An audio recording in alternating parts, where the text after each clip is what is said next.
Hello friends, कैसे हैं आप सब। तो आज हम बात करते हैं सेक्शन 13, 14, 15, 16, 17, 18, 19, 20 ऑफ कॉन्ट्रैक्ट एक्ट। कुछ सेक्शंस के बारे में हम बात करेंगे आज। ठीक है, मतलब हम ये बोल सकते हैं कि सेक्शन 13 से 20, 21, 22 तक की बात करेंगे। तो हम ये बात करते हैं कि पहले तो सेक्शन 13 क्या बोलता है। सेक्शन 13 हमको कॉन्ट्रैक्ट एक्ट में कंसेंट के बारे में बताता है। ठीक है, कंसेंट होती क्या है, सहमति जिसको हम बोलते हैं। हमें ये काम करने का मन है, इसमें हमारी सहमति है। अगर कोई हमसे वो फोर्सफुली कोई काम करा रहा है तो इसमें हमारी सहमति नहीं है ना, हम ये बोल सकते हैं। तो वही होता है कंसेंट।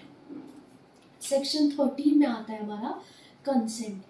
कंसेंट मतलब सहमति, हमारा कोई काम करने का मन है या नहीं। अब सहमति मतलब एक उसमें एक थ्योरी है जिसपे हम बात करते हैं कंसेंसस एड आइडम थ्योरी, है ना। इस section consensus ad idem theory, इसका मतलब होता है same thing at same sense. मतलब कि मैं आपको बोल रही हूँ कि एक बोरा चावल का वो मैं आपको आप मुझे दो। ठीक है, एक बोरा चावल का आप मुझे दो। अब वो बोरा का बोरा ही समझ रहे हो, आप बोरे का कुछ और नहीं समझ रहे हो। जैसे कि गांव गांव की लैंग्वेज अलग अलग होती है। ठीक है, तो बोल कोई कुछ और रहा है लेकिन वो अब अपने देसी लैंग्वेज के हिसाब से वो कुछ और समझ रहा है, तो वो कंसेंट देना नहीं हुआ। कंसेंट देना मतलब कि same thing at same sense.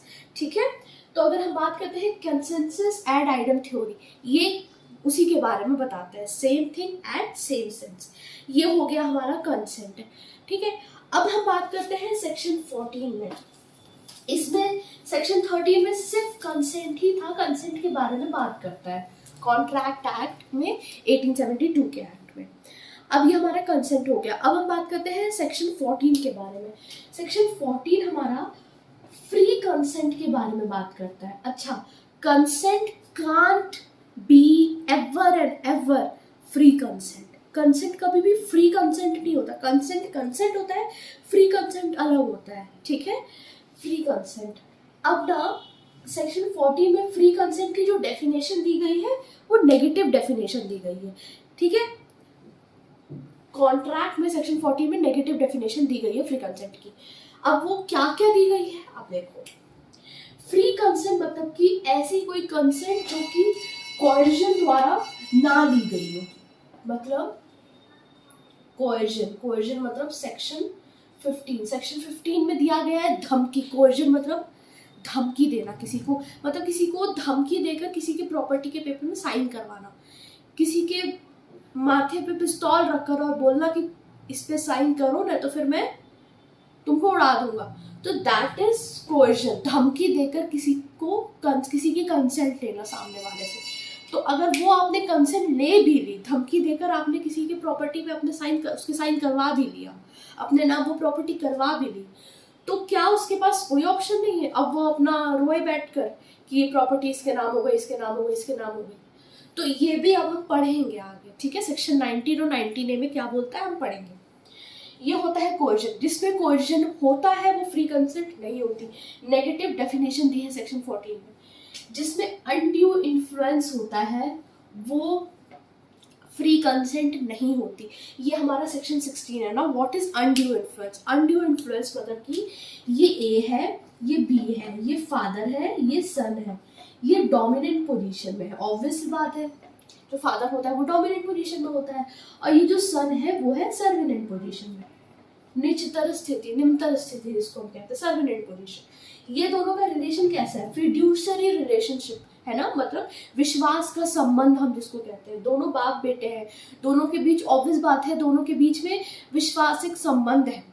तो ए ने उस पोजीशन का मिस यूज करके, मतलब फादर ने या डोमिनेंट पोजीशन में जो भी रहता है, तो उस ए ने, इस पर्सन ने उस पोजीशन का मिस यूज करके इसने बी को बोला कि इस प्रॉपर्टी पे तुम साइन कर दो, मेरा आशीर्वाद बना रहेगा, ये वो जो भी, ठीक है।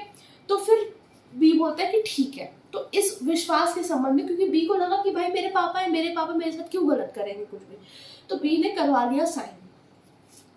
तो ये अब आता है कि अगर जो इस पोजीशन का मिस यूज करता है, अपने डोमिनेंट पोजीशन का मिस यूज करता है, तो वो हमारा आ जाता है undue influence. Now undue influence भी हम हटाते हैं। अब हम बात करते हैं सेक्शन 17 फ्रॉड की। Section 17 fraud. सेक्शन 17 हमको फ्रॉड के बारे में बताता है, मतलब कपट, ठीक है, कपट के बारे में बताता है ना। What is fraud? फ्रॉड मतलब कि सपोज कि मैं कोई चीज बोल रही हूँ, है ना, आप मेरे दुकान में आए कपड़ा देखने के लिए, ठीक है, खरीदने के लिए आए, कहीं से कपड़ा फटा हुआ है, ठीक है, उस फटे हुए को छिपा कर मैं पूरा और दिखा रही हूँ कि हाँ ये अच्छा है, ये भी अच्छा है, ये भी अच्छा है, ये भी अच्छा है। मैं जानती हूँ कि वो कपड़ा फटा हुआ है, मैं फिर भी आपको दिखा रही हूँ ये बोलकर कि वो अच्छा है, मतलब कुछ इसमें खराबी इस कपड़े में नहीं है, और फेंक रही हूँ और फेंक रही हूँ, जो दुकानदार फेंकता है जनरली। तो ये मैंने आपके साथ फ्रॉड किया। और अगर हम सेक्शन 18 में बात करते हैं तो ये आता है हमारा मिस रिप्रेजेंटेशन। ये हमारे सेक्शन 18 में बात करता है। ये मिस रिप्रेजेंटेशन क्या होता है? मिस रिप्रेजेंटेशन मतलब कि मुझे नहीं पता कि कपड़ा फटा है, मैंने किसी तीसरे इंसान के बात पर विश्वास करके मैंने आपको बोला कि हाँ देखिए ये बहुत अच्छा कपड़ा है, पर मुझे नहीं पता है। मतलब कि ये दोनों कब ये फ्रॉड होगा या कब मिस रिप्रेजेंटेशन होगा, ये दोनों स्टेटमेंट मेकर के इंटेंशन पर डिपेंड करता है। अगर मुझे पता है कि जो मैं बोल रही हूँ वो झूठ है तो फ्रॉड है, और अगर मुझे पता है कि जो मैं बोल रही हूँ वो सच है, ठीक है, भले ही वो झूठ है, ठीक है, तो वो है हुआ मिस रिप्रेजेंटेशन। तो जो फ्रॉड और मिस रिप्रेजेंटेशन है वो स्टेटमेंट मेकर के इंटेंशन पे डिपेंड करता है। जांच इंटेंशन की होगी इसमें कि ये फ्रॉड हुआ था ए के साथ कि मिस रिप्रेजेंटेशन हुआ था, मतलब स्टेटमेंट मेकर ने उसको झूठ बोला था, जानबूझ के झूठ बोलना, ये होता है फ्रॉड। और अगर आपको पता है कि आप सच बोल रहे हो लेकिन है वो झूठ, तो ये होता है मिस रिप्रेजेंटेशन। तो इतना हमारा हो गया। अब हमारा 16, 15, 16, 17, 18 इतना हम चारों बता दिए। अब फ्री कंसेंट क्या होता है? फ्री कंसेंट वो जो इनमें से इनके द्वारा ना ली गई है, नहीं ली गई है, ये सब नहीं है, तो दैट इज फ्री कंसेंट। एक और आता है सेक्शन इसमें 20, हम 20 भी बोलते हैं, मिस मतलब 18 भी बोलते हैं, एंड सेक्शन 20 इसमें हमारा मिस्टेक आ जाएगा। मिस्टेक मतलब भूल, गलती। तो मिस्टेक भी दो तरह की होती है। हम बात करते हैं पहले मिस्टेक के बारे में, सेक्शन 20 के बारे में बात कर लेते हैं, फिर हम बात करते हैं सेक्शन 19 है 19A के बारे में। अब मिस्टेक क्या होता है? मिस्टेक हमारा दो तरह का होता है। पहले होता है, ये मिस्टेक है, mistake of fact, mistake of law, ठीक है। तो हम पहले फैक्ट के बारे में बात करते हैं, फिर लॉ के बारे में।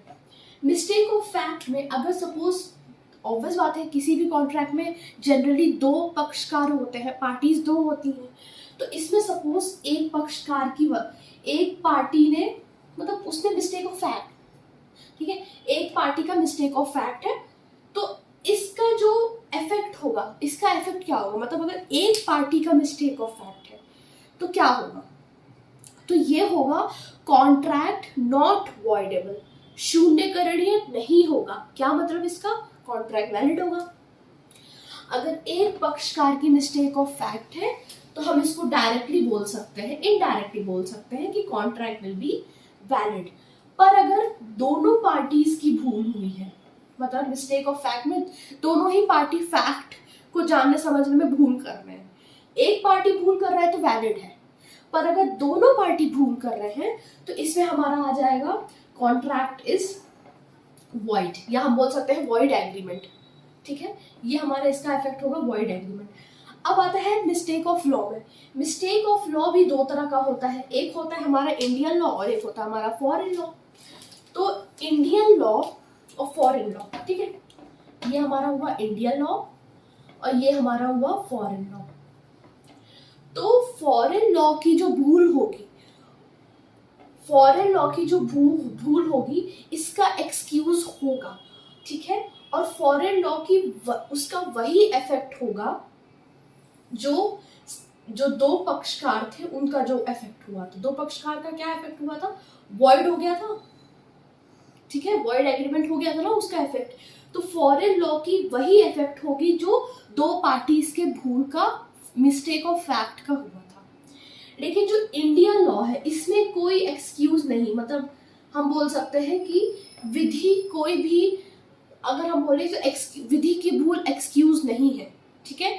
Mistake of law is not an excuse. तो अगर हम इंडियन लॉ की बात करते हैं तो इसमें कोई भी एक्सक्यूज नहीं माना जाएगा। इसमें नो एक्सक्यूज मतलब ऑब्वियस बात है नो डिफेंस, मतलब कि कॉन्ट्रैक्ट में कोई प्रभाव नहीं पड़ेगा, मतलब कॉन्ट्रैक्ट क्या हो जाएगा? ऑब्वियस बात है वैलिड हो जाएगा, ठीक है।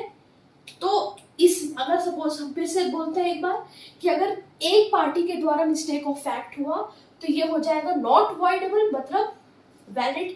अगर दो पार्टीज के द्वारा मिस्टेक ऑफ फैक्ट है तो वॉइड, ठीक है, पूरा ही खत्म हो जाएगा। दोनों ही पार्टी को जब नहीं पता मिस्टेक ऑफ फैक्ट तो खत्म, फिर तो बात ही खत्म, वॉइड हो जाएगा।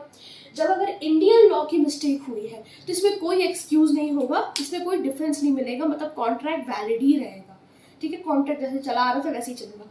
पर जो फॉरेन लॉ है तो उसकी वही होगी जो दो पार्टीज का हुआ, मतलब क्या होगा? वॉइड, ये हम बोल सकते हैं। बस इतना हुआ। ये हमारा सेक्शन 20, 21, 22 बात करता है। ये मिस्टेक के बारे में हमने बात कर लिया। तो जो फ्री कंसेंट होता है वो यही होता है, मतलब उसमें कोएर्जन नहीं होना चाहिए, उसमें अनड्यू इन्फ्लुएंस नहीं होना चाहिए, उसमें फ्रॉड नहीं होना चाहिए, मिसरिप्रेजेंटेशन नहीं होना चाहिए, मिस्टेक नहीं होना चाहिए। ये 5 चीज हमने पढ़ा कि फ्री कंसेंट में क्या नहीं होना चाहिए। अगर ये सब चीज नहीं हुआ तब मानी जाएगी कि एक पर्सन की फ्री कंसेंट थी।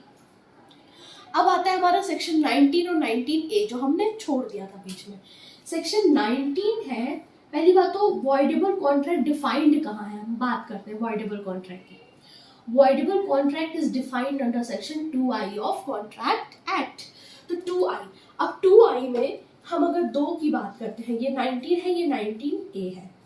तो 19A और 19 में हमारा 3 सेक्शन आता है, कोएर्जन का, फ्रॉड का, मिसरिप्रेजेंटेशन का। और ये हमारा आता है सेक्शन 19A में अनड्यू इन्फ्लुएंस, ठीक है। मतलब कि अगर सपोज किसी ने बोला कि नहीं नहीं मैंने इसको बोला था कि तुम बताओ क्या करोगे, अब वो बोल रहा है कि नहीं, मतलब कोर्ट में वो बोल रहा है, जो विक्टिम है वो ये बोल रहा है कि नहीं साहब, इसने मेरे को कोएर्जन करके इसने मेरे से प्रॉपर्टी पे साइन करवाया, या इसने अपनी पोजीशन का, मालिक नौकर की पोजीशन, मालिक डोमिनेंट पोजीशन में होता है, नौकर सर्विनेंट पोजीशन में होता है, या आप ये बोल सकते हो कि इसने ये पोजीशन का मिसयूज किया। तो ये सब चीज जो अगर वॉइडेबल कर सकते, वॉइडेबल क्या होता है कि it can become void at the option of the another party. अगर वो दूसरा पार्टी चाहे तो उसको वॉइड डिक्लेयर करा सकता है, पर वॉइडेबल कॉन्ट्रैक्ट तब तक वैलिड रहेगा जब तक दूसरे पार्टी के द्वारा उसको वॉइड डिक्लेयर ना कराया जाए by the court, by the victim in the court, ठीक है। तो 19A की बात, अब 19A मतलब ये 16, मतलब ये अनड्यू इन्फ्लुएंस का इफेक्ट बताता है कि हम 19A में इसको वॉइडेबल वॉइड घोषित करा सकते हैं। अगर सपोज मिसयूज हुआ है पोजीशन का तो उसको 19A में वॉइडेबल घोषित करा सकते हैं। पर अगर 19 सेक्शन 15, 17 और 18 मतलब कोएर्जन, फ्रॉड और मिसरिप्रेजेंटेशन का अगर हुआ है, उस मतलब इस तीनों की यूज करके अगर कंसेंट तुम्हारी ली गई है तो फिर आप सेक्शन 19 में उसको वॉइडेबल कॉन्ट्रैक्ट बना सकते हो, वॉइड डिक्लेयर करा सकते हो कोर्ट में, ठीक है। ये हुआ 19 और 19 में। फिर उसके बाद है कि जैसे 64 में आप सेक्शन 64 बोलता है रिस्टोरेशन। रिस्टोरेशन मतलब कि आपने फिर से उसको उसी जगह पे ला के रख दिया, प्रत्यावर्तन जिसको हम कहते हैं, आपने फिर से उस पोजीशन को वहां पे ला के रख दिया जहाँ पे वो ऑलरेडी था। मतलब ऐसा माना जाएगा कि दो लोग के बीच में कोई कॉन्ट्रैक्ट या ट्रांजैक्शन कुछ हुआ ही नहीं था। रिस्टोरेशन मतलब जहां पे था वहीं पर वापस ला के रख दिया। सेक्शन 64 वॉइडेबल कॉन्ट्रैक्ट का। तो अब आज के लिए इतना ही। अब हम मिलते हैं नेक्स्ट वीडियो में, तब तक के लिए अपना ध्यान रखें। Stay happy and stay safe. Thank you so much.